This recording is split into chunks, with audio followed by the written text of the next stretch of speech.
Oke baik, Assalamualaikum warahmatullahi wabarakatuh. Bapak Ibu guru yang terhormat, jumpa lagi di channel Guru Obat The 1 Media Informasi dan Edukasi. Pak Prabowo akan dilantik besok Bapak Ibu 20 Oktober dan Bapak Ibu tentu masih ingat dengan komitmen beliau terhadap kesejahteraan guru dan seperti apa komitmennya itu, mari kita simak sama-sama. Nah, kami akan membahas menjawab 3 sekaligus pertanyaan ya di kolom komentar seperti ini. Yang pertama, Pak Admin, ramai tentang kenaikan gaji guru tahun 2025. Apakah ada pernyataan langsung dari Pak Prabowo yang komitmen untuk menaikkan gaji guru?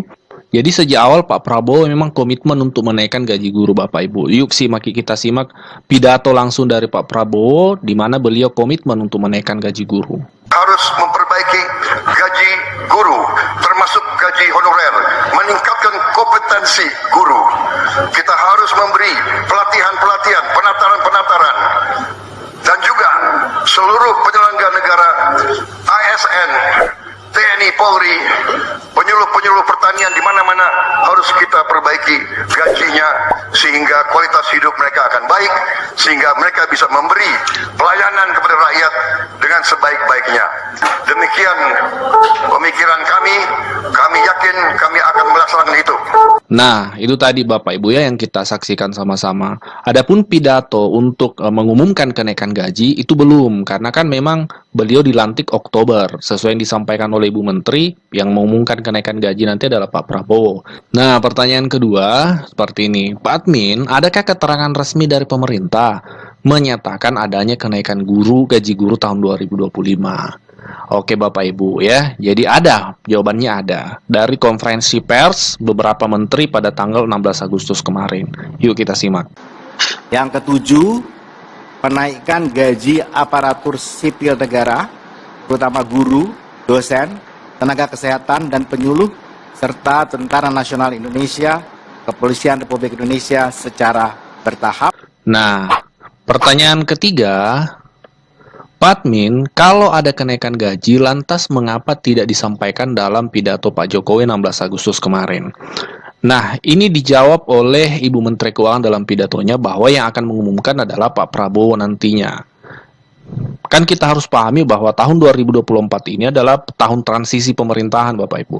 Transisi pemerintahan, begitupun dengan APBN tahun 2025. Itu harus connect antara pemerintahan saat ini dengan pemerintahan yang akan datang. Yang menyusung era APBN saat ini adalah pemerintahan saat ini, pemerintahannya Pak Jokowi, dan yang akan menjalankan 2025 nanti adalah pemerintahannya Pak Prabowo, Presiden terpilih. Jadi harus sinkron. Jadi tahun ini memang agak berbeda, bukan Pak Jokowi yang mengumumkan, tapi nanti Pak Prabowo yang akan menyampaikan. Begini penjelasan Ibu Menteri Keuangan. Oke. Mungkin soal ini Bu, kebijakan untuk gaji PNS Bu, apakah nanti bakal ada kenaikan di tahun 2025? Nanti juga Presiden terpilih akan menyampaikan. Seperti diketahui bahwa RAPBN 2025 disusun oleh Presiden dan pemerintahan sekarang yang nanti akan dilaksanakan oleh pemerintah terpilih, yaitu Presiden dan Wapres serta Kabinet terpilih. Oleh karena itu, saya tidak akan menyampaikan substansinya, namun proses-prosesnya, karena nanti sebagian substansi dari RAPBN akan disampaikan oleh Bapak Presiden pada 16 Agustus di dalam sidang paripurna DPR. Dari prosesnya, sesuai dengan pembahasan awal dengan kabinet saat ini dan kemudian kita sampaikan di DPR, ini kita sudah mulai menyusun RAPBN 2025. Yang satu pertama adalah lingkungan ekonomi makro, baik dari sisi global dan nasional, yang akan mempengaruhi berbagai asumsi untuk pelaksanaan APBN 2025 nanti.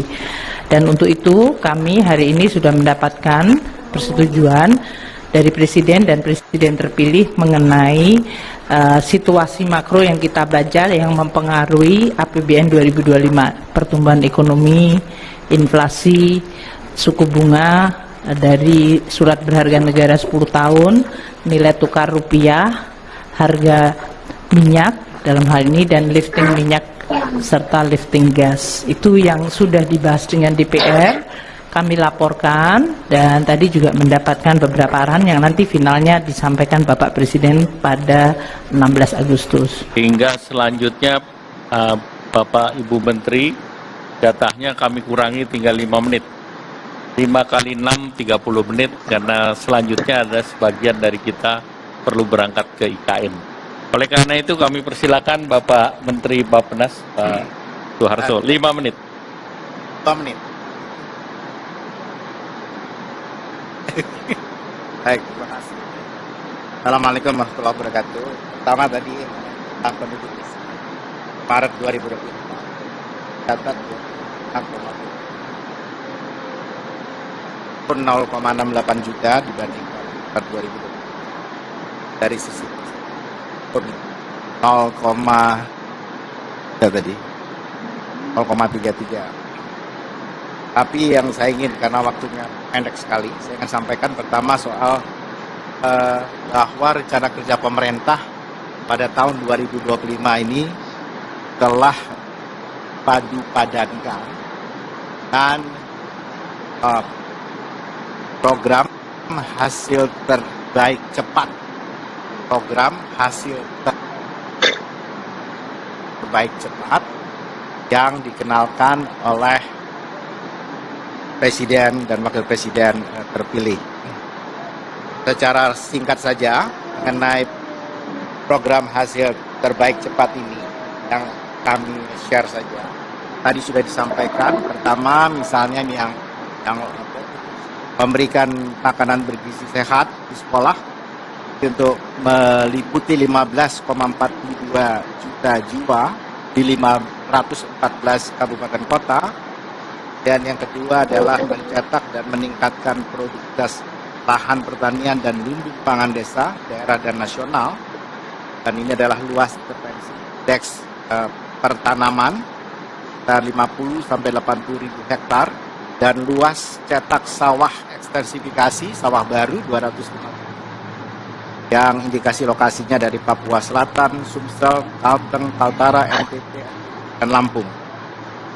Kemudian menyelenggarakan pemeriksaan kesehatan gratis, menuntaskan kasus TBC dengan sasaran penurunan TB menjadi 272 per 100. Membangun rumah sakit lengkap berkualitas di kabupaten kota. Yang keempat adalah membangun 4 sekolah SMA unggulan di IKN, NTT, Sulut, dan Maluku Utara. Memperbaiki sekolah-sekolah yang perlu renovasi sebanyak kurang lebih 90.000 ruang kelas. Yang kelima, melanjutkan dan menambahkan program kartu kesejahteraan sosial serta kartu usaha untuk menghilangkan kemiskinan absolut yang tahun ini telah mencapai 0,8, tahun depan adalah targetnya 0%. Kemudian yang keenam adalah pembangunan infrastruktur desa dan menjamin penyediaan rumah bersanitasi baik untuk yang membutuhkan, terutama generasi milenial, generasi Z, dan masyarakat berpenghasilan rendah, sebanyak 914.573 unit hunian tapak dan hunian vertikal, dan 563,1 hektar pemukiman kumuh. Taskan. Yang ketujuh, menaikkan gaji aparatur sipil negara, terutama guru, dosen, tenaga kesehatan, dan penyuluh, serta Tentara Nasional Indonesia, Kepolisian Republik Indonesia secara bertahap. Dan yang ke-8 adalah mengoptimalisasikan penerimaan negara. Saya kira secara ringkas itu yang saya ingin sampaikan. Terima kasih. Assalamualaikum warahmatullahi wabarakatuh.